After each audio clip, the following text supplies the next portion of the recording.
standing inside a small building in Herculaneum, and this city was overwhelmed by a pyroclastic flow. Rather than having lots of ash raining on it like Pompeii, this was just overwhelmed with a pyroclastic flow which instantly vaporized people who were here, but left a lot of the buildings intact.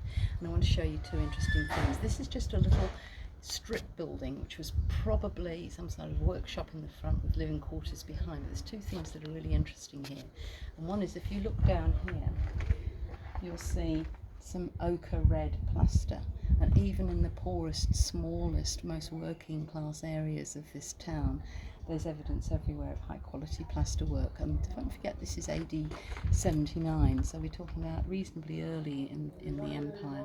And the second thing I want to show to you is evidence of what would have been ceiling. If you look where there are holes in the wall, not so much that one, but perhaps the wall behind my cameraman, if he turns around and films, if you can see at what would be normal ceiling height. So that's evidence, and we've seen actual timbers in place elsewhere in this town, that people routinely had 2 or 3 floors.